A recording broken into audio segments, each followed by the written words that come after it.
Na mesma semana, bispos católicos alertaram contra a conquista religiosa do Estado e vereadores de Belo Horizonte avançaram com um projeto de lei que permite multar até ataques indiretos ou implícitos contra a fé e símbolos cristãos. Os dois fenômenos não são iguais. Uma lei de proteção aos cristãos não está necessariamente ligado à teologia do domínio. Denunciar violência contra uma igreja também não significa defender a conquista religiosa do Estado. A aproximação aparece em outro ponto. Alguns grupos apresentam a sua entrada nas instituições como cumprimento de uma missão espiritual. Mas aí, quando essa atuação encontra críticas, limites ou resistência, a reação pode ser descrita como perseguição ou crítica ao cristianismo. O poder político adota uma linguagem religiosa e a contestação desse poder corre o risco de ser tratado como ataque à fé. Esse vídeo examina essa passagem da participação religiosa para a missão de conquista e da crítica democrática para a acusação de cristofobia. Uma instituição cristã acaba de publicar um alerta contra a conquista religiosa do Estado. A Regional Sul da CNBB, da Confederação Nacional dos Bispos do Brasil, que reúne os bispos católicos do Paraná, publicou em 7 de julho de 26 uma cartilha de orientação política. Em uma seção desse documento, ela fala da teologia do domínio. A cartilha descreve uma corrente presente em alguns grupos cristãos e orientada à conquista e ao controle de estruturas estratégicas da sociedade pelos fiéis. A origem da crítica aqui faz diferença. Ela não veio de um movimento antirreligioso. Ela foi formulada por uma instituição cristã, dirigida ao próprio mundo cristão. A cartilha não pede que os cristãos abandonem a política. Ela separa a participação política de pretensão de domínio. Então, cristãos podem apresentar propostas, disputar eleições e governar. O mandato recebido nas urnas, porém, não transforma o Estado em propriedade de uma igreja. Quem vence uma eleição recebe o governo por um determinado período, um mandato, ou recebe uma missão divina sobre toda a sociedade. A cartilha da CNBB, da Confederação Nacional dos Bispos do Brasil, contrapõe duas formas de enxergar a política. Na primeira, a política é vista como serviço. O cristão participa da vida pública, defende valores inspirados por sua fé, mas reconhece que vive entre católicos, evangélicos, umbandistas, judeus, espíritas, ateus e pessoas sem convicções religiosas. Por isso, precisa apresentar propostas, convencer, formar maioria e respeitar direitos que não dependem da sua religião. Na segunda concepção, política é conquista. O objeto deixa de ser contribuir com o debate público e passa a ser ocupar posições estratégicas para submeter a sociedade a uma determinada interpretação religiosa. Participar significa entrar na política como uma voz entre outras. Dominar significa reivindicar um direito de comandá-las. A primeira postura aceita que poderá ganhar, negociar ou perder. A segunda corre o risco de tolerar o pluralismo apenas enquanto ainda não reuniu força para superá-lo. E aí a pergunta, como permanece democrática uma disputa em que um dos participantes se considera escolhido por Deus para vencer? A teologia do domínio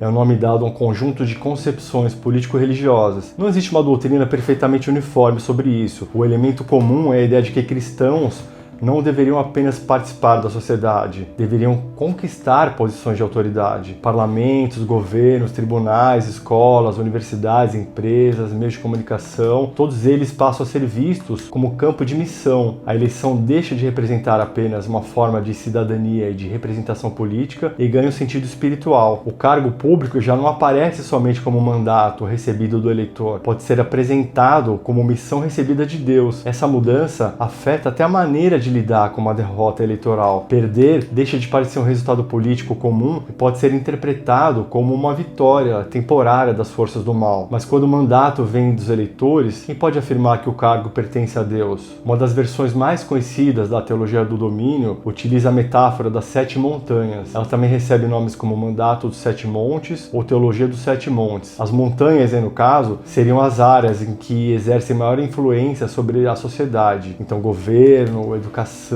mídia, economia, família, religião, artes e entretenimento. A metáfora é simples. Quem alcança o topo dessas montanhas poderia orientar o restante da vida coletiva. No Brasil, essa linguagem circula em pregações, cursos religiosos, conferências e conteúdos digitais. Cristãos são convocados a ocupar posições de liderança em governos, escolas, empresas, meios de comunicação espaços culturais. Não se trata apenas de estimular os fiéis para participar da sociedade. Esses espaços são apresentados como territórios que precisam ser conquistados para Deus. A política passa a integrar um plano espiritual de ocupação das esferas de influência. O representante foi eleito para exercer uma função constitucional ou para conquistar uma montanha, esferas de influência na sociedade em nome de Deus. A linguagem de missão religiosa também aparece em um documento da política institucional brasileira. A Frente Parlamentar Evangélica, que reúne deputados federais e senadores no Congresso Nacional, ela tem no seu estatuto o estabelecimento das finalidades dessa frente. Entre elas, a de acompanhar políticas públicas e promover intercâmbio com parlamentares de outros países, mas o ponto mais sensível aparece na atuação legislativa dela. O texto de fundação da Frente Parlamentar Evangélica afirma que ela deve influir no processo legislativo segundo os objetivos combinados com os propósitos de Deus e conforme a sua palavra. Isso não é uma frase retirada de uma pregação informal, ela integra o estatuto apresentado para o registro da Frente Parlamentar Evangélica no Congresso Nacional. A atuação sobre leis destinadas sobre toda a população é associada expressamente a uma finalidade religiosa. Isso não basta para classificar todos os integrantes da frente como pessoas adeptas à teologia do domínio, mas permite formular uma pergunta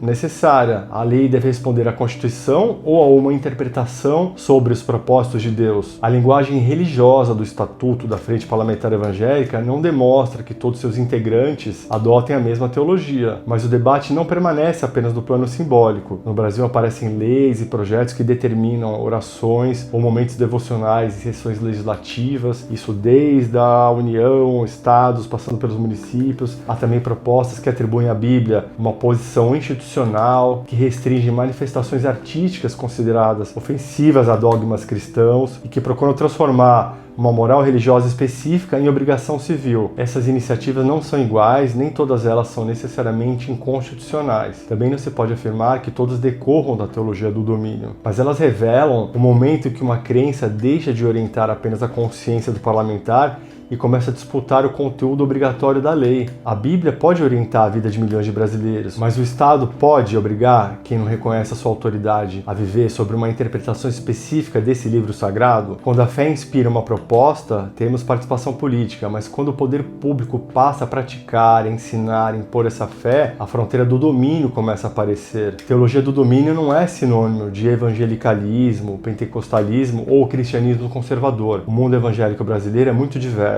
Existem igrejas históricas, igrejas pentecostais, neopentecostais, comunidades independentes, desigrejados, evangélicos de direita, de esquerda, de centro e evangélicos que não se identificam politicamente. Muitos grupos cristãos defendem a democracia, os direitos humanos, a separação entre igreja e Estado. O evangélico pode desejar maior presença cristã na política sem pretender criar um governo religioso. Ele também pode votar em um pastor porque concorda com as suas propostas. Nada disso demonstra isoladamente adesão ao dominionismo, à teologia do domínio. Nem todo cristão conservador acredita que o Estado deve ser submetido à sua interpretação da Bíblia. A crítica deve atingir uma estratégia de poder, não uma identidade religiosa. Generalizar produziria uma outra injustiça. Transformar milhões de pessoas diferentes em um bloco teológico político não é certo. A análise aqui está voltada à pretensão de domínio, não à fé evangélica. Uma ideia religiosa pode influenciar uma proposta política sem violar o Estado laico. A defesa dos pobres pode nascer do evangelho. A proteção ambiental pode ser inspirada numa compreensão religiosa da criação, por exemplo. Uma política de acolhimento de pobres miseráveis pode decorrer da tradição católica, evangélica, judaica, espírita ou de outra experiência moral. A origem religiosa não torna uma proposta ilegítima. A questão aparece no momento de transformá-la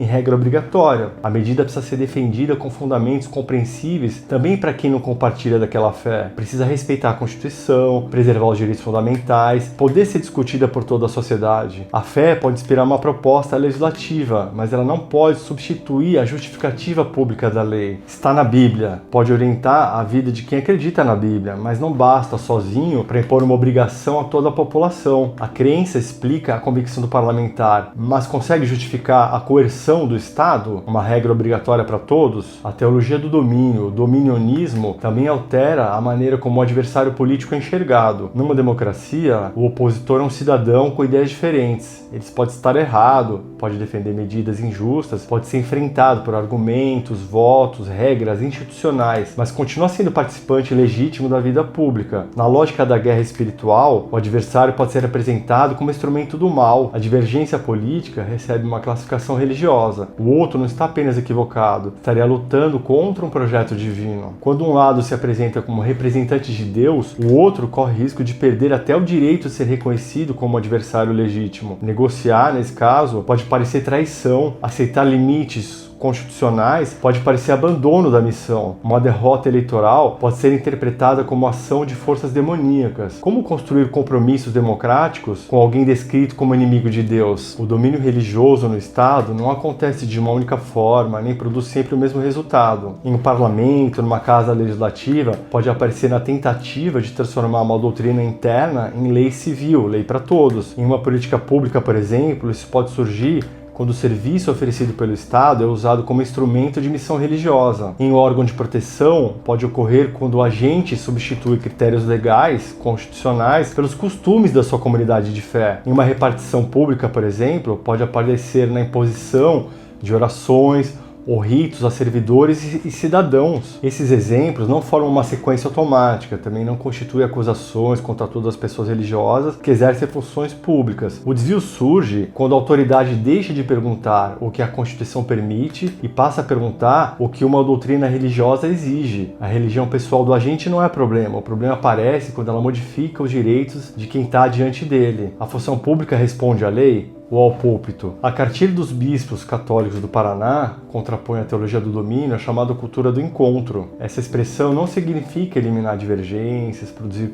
consensos artificiais. Ela descreve uma política baseada em diálogo, serviço e administração democrática dos conflitos. O adversário não é tratado como inimigo espiritual, continua sendo cidadão legítimo, com quem se pode debater, negociar e dividir responsabilidades públicas. Isso não exige abandonar convicções fortes. Um cristão pode defender posições firmes sobre família, educação, economia ou proteção social. Mas a vitória da maioria não transforma uma corrente religiosa como proprietária da verdade, e muito menos autoriza a supressão dos direitos das minorias. Convicção religiosa não dispensa a convivência democrática, e a maioria eleitoral não significa domínio sobre quem perdeu. A cultura do encontro não apaga o conflito, ela impede que o conflito seja transformado numa guerra entre o povo de Deus e seus inimigos. Quando um grupo considera sua verdade anterior e superior às regras comuns, o diálogo ainda acontece entre cidadãos iguais. Na mesma semana, bispos católicos do Ceará estabeleceram outro limite para a atuação política religiosa. O Regional Nordeste 1 da CNBB, da Confederação Nacional dos Bispos, divulgou orientações para o período eleitoral. O documento impede integrantes do clero de apoiar candidatos e participar ativamente de campanhas eleitorais. Também impede o uso de igrejas, meios de comunicação paroquiais, redes institucionais para a propaganda partidária. A orientação afirma que o papel do clero é formar consciências e promover a unidade. Ela não trata especificamente da teologia do domínio. O foco aqui é o uso partidário da autoridade religiosa. Mesmo assim, existe aí uma fronteira comum. Formar a consciência política dos fiéis não é escolher o candidato no lugar deles. A autoridade de um sacerdote ou pastor nasce de uma relação de confiança espiritual. E aí, quando um líder apresenta determinado candidato como escolhido por Deus, discordar pode parecer pecado, desobediência ou falta de fé. A comunidade religiosa pode oferecer valores para a reflexão, mas não pode substituir a consciência política de seus integrantes. A democracia depende de votos livres, e isso inclui a liberdade de um fiel discordar de seu líder religioso sem se sentir excluído da comunidade. Cristãos sofrem perseguição religiosa em várias partes do mundo. Um relatório publicado pelo Pew Research Center em 2024 identificou episódios de assédio contra cristãos em 160 países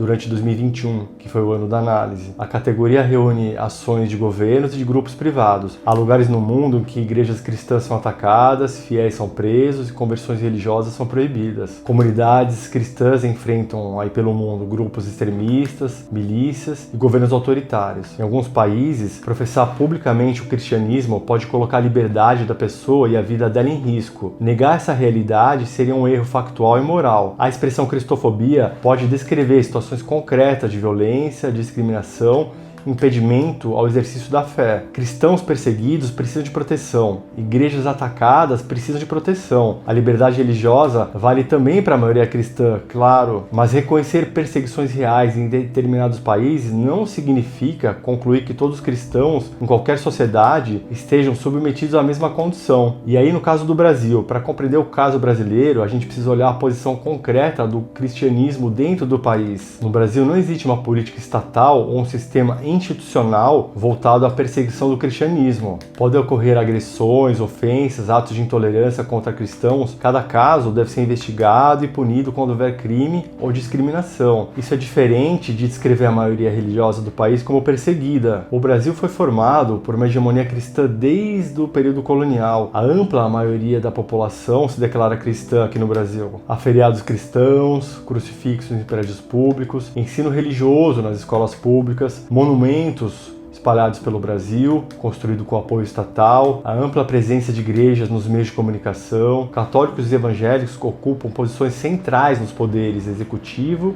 legislativo e até no judiciário. Um grupo com liberdade plena de culto, presença maciça institucional, grande influência política, não pode ser descrito de forma geral como excluído da vida pública. Não há política estatal de fechamento de igrejas, muito pelo contrário, não há proibição sistemática de cultos, não tem notícia disso. Por isso, crítica a igrejas, defesa da laicidade ou ampliação de direitos de minorias não pode ser automaticamente classificados como cristofobia. A eventual redução de uma posição privilegiada de uma religião não é o mesmo que perseguição. A preocupação com projetos contra a cristofobia no Brasil não é apenas teórica. O Tribunal de Justiça de São Paulo, por exemplo, já examinou leis municipais muito semelhantes. Em Sorocaba, por exemplo, uma lei de 2022 proibia sátira, ridicularização ou menosprezo contra dogmas e crenças cristãs. A proibição naquele caso alcançava desfiles de carnaval, espetáculos, manifestações políticas, passeatas, organizações não governamentais, associações e partidos. As multas poderiam chegar a R$500 mil. O responsável também poderia ficar 10 anos sem receber recursos públicos. E aí em 2024, o TJ de São Paulo declarou essa lei inconstitucional por unanimidade. O tribunal distinguiu a crítica a dogmas da intolerância contra pessoas religiosas. Também considerou que a norma criava censura prévia e concedia proteção privilegiada ao cristianismo. A liberdade religiosa protege o direito de professar uma fé, não cria o direito de que essa fé não seja criticada. E aí mais uma pergunta, uma religião pode receber do Estado uma proteção contra questionamentos que não existe para nenhuma outra corrente de pensamento? E o caso de Sorocaba não é um caso isolado. Na cidade de Tremembé também veio outra lei que proibia sátiras, ridicularização e manifestações consideradas ofensivas às crenças cristãs. Essa lei também prevê a multa, corte de financiamento público e impedimento ao recebimento de recursos públicos municipais por 10 anos. Em 2025, o Tribunal de Justiça de São Paulo também derrubou essa lei por unanimidade. O tribunal concluiu que o município havia assumido a função de censor de manifestações culturais, artísticas e intelectuais, em benefício de uma única religião. Também afirmou que cabe à União e não aos municípios legislar sobre diversões e espetáculos públicos. Essas leis não utilizavam necessariamente a expressão de programa de combate à cristofobia, mas atingiam o mesmo ponto sensível. O poder público tentava ali proteger dogmas cristãos contra sátiras, críticas e manifestações culturais. O problema não estava apenas na multa, estava na escolha do Estado de decidir quais críticas a uma religião poderiam circular no espaço público. Existem outros projetos de lei como esse que eu comentei espalhados aí pelo Brasil, mas eu queria comentar aqui especificamente em relação a um projeto de lei de Belo Horizonte. É o projeto de lei 633 de 2025, que instituiu o chamado Programa de Combate à Cristofobia. O texto começa com objetivos que isoladamente parecem razoáveis. Fala em respeito aos cristãos, convivência pacífica entre religiões, ações educativas, diálogo interreligioso e canais de denúncia. Claro que combater violência, discriminação e intolerância contra pessoas por causa de sua religião é uma finalidade legítima, mas a redação do projeto não para aí. O projeto declara que fica permanentemente proibido o ataque à fé cristã em espaços públicos e privados. Também proíbe ataques a símbolos cristãos de forma direta ou indireta, implícita ou explícita, verbal, escrita ou física. Mas aí a gente precisa perguntar, o que seria um ataque indireto ou implícito à fé? Uma crítica histórica? Uma charge? Uma peça de teatro? Uma música de carnaval? Uma discordância sobre determinado ensinamento religioso? Quando a lei não responde a essas perguntas, o poder de definir a infração fica nas mãos de quem fiscaliza ou pune. Existe uma diferença decisiva entre proteger pessoas religiosas e proteger uma religião contra críticas. Na justificativa do projeto de Belo Horizonte, a cristofobia é apresentada como preconceito, discriminação, violência contra pessoas, grupos ou instituições em razão da fé cristã. Essa definição aponta para situações concretas: ameaçar um cristão, impedir a realização de um culto, depredar uma igreja ou discriminar alguém por causa da sua religião. Mas nos dispositivos que criam as proibições, o objeto protegido se amplia muito. O projeto não proíbe apenas ataques contra cristãos, proíbe também ataques contra a própria fé e contra símbolos cristãos, inclusive quando forem verbais, escritos, indiretos ou implícitos, como eu tinha ressaltado. A proteção deixa de alcançar somente o fiel e passa a alcançar também a crença contra determinadas formas de manifestação.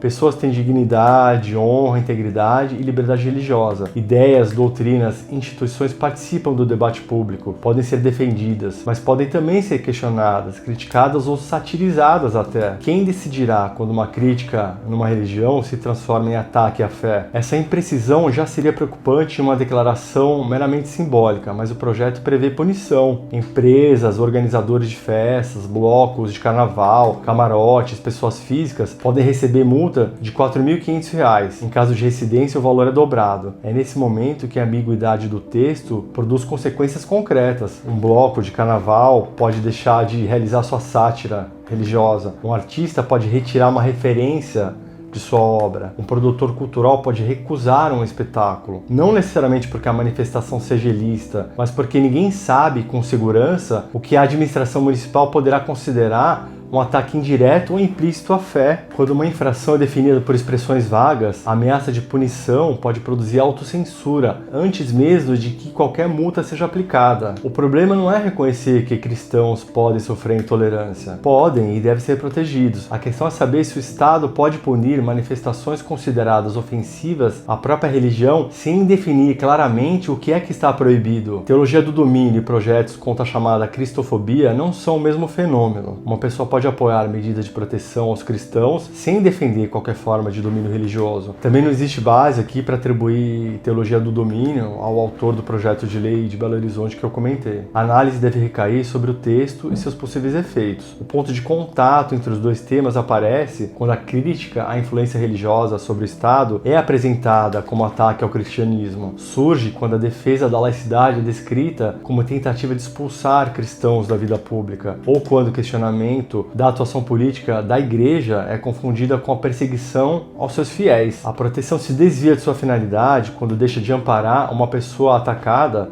e começa a blindar contra críticas um projeto religioso de poder. Respeitar uma religião não significa suspender o debate sobre o poder exercido por suas instituições. Quem entra na disputa política pode exigir respeito, mas pode exigir silêncio? A narrativa de perseguição pode cumprir uma função política, mesmo quando não descreve uma perseguição sistemática cristã, algo realmente inexistente no Brasil. Mas ela produz coesão, cria um sentimento de emergência e apresenta eleições como batalhas pela sobrevivência da fé. Direitos de minorias podem ser descritos como ameaças à família cristã. A retirada de um símbolo religioso de uma repartição pública pode ser apresentada como uma hostilidade contra Deus. A proibição de uma campanha política dentro de um templo pode ser tratada como uma tentativa de silenciar a igreja. Em 2020, o então presidente da República, Jair Bolsonaro, levou a expressão cristofobia para a ONU, para a Assembleia das Nações Unidas. Na eleição de 2022, também circularam boatos de que igrejas seriam fechadas caso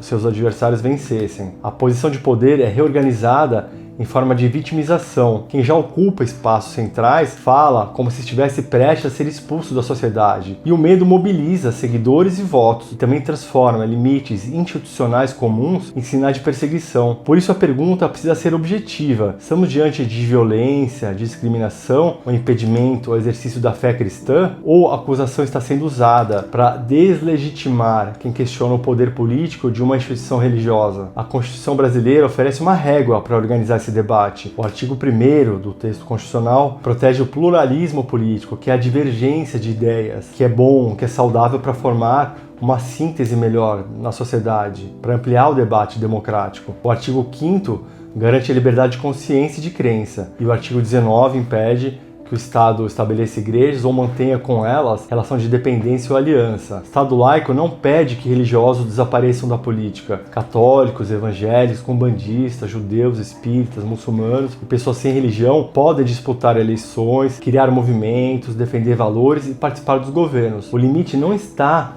na identidade religiosa do cidadão, está no uso da autoridade pública. Nenhum grupo pode transformar a sua doutrina em fonte automática de obrigações para toda a sociedade. E nenhuma instituição que participe da disputa política pode reivindicar a imunidade contra críticas, porque afirma falar em nome de Deus. Uma pessoa pode criticar a influência política de uma igreja, pode discordar de sua doutrina, pode satirizar um símbolo religioso, pode defender a retirada de crucifixos de repartições públicas. Essas posições podem ser duras e incomodar muitos fiéis, mas o simples incômodo não caracteriza a perseguição. Outra situação ocorre quando alguém ameaça cristãos, impede cultos, depreda igrejas ou incita violência contra seguidores. Nesse caso, não estamos falando diante de uma crítica religiosa, estamos falando de uma violação de direitos. O ordenamento jurídico já oferece instrumentos para proibir, para punir condutas assim.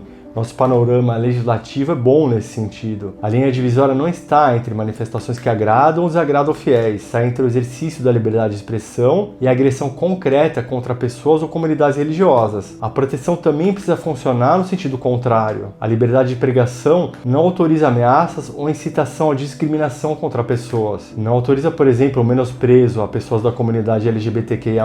Também não legitima a demonização de terreiros, a fiéis de religiões afro-brasileiras ou de matriz africana, quando ela produz estigmatização, exclusão ou violência. O cristão também não pode ser atacado por causa de sua fé, mas a fé também não pode ser utilizada para retirar direitos de outras pessoas. A teologia do domínio propõe que instituições estratégicas sejam conquistadas em nome de uma missão cristã. A narrativa da cristofobia pode ser legítima quando descreve perseguições reais inexistentes no Brasil, mas também pode ser utilizada para apresentar limites democráticos como ataques à religião. As duas coisas não podem ser confundidas, também não devem ser aproximadas sem provas. O ponto de encontro aparece quando uma instituição religiosa reivindica mais poder sobre o Estado e, ao mesmo tempo, procura reduzir o espaço de contestação desse poder. Uma democracia saudável não expulsa a fé da política e também não transforma igrejas em instituições acima da crítica. Protege um umbandista atacado, protege quem crê, protege quem não crê, impede que qualquer grupo se aproprie das instituições que pertencem a todos. A liberdade religiosa garante que a fé tenha voz.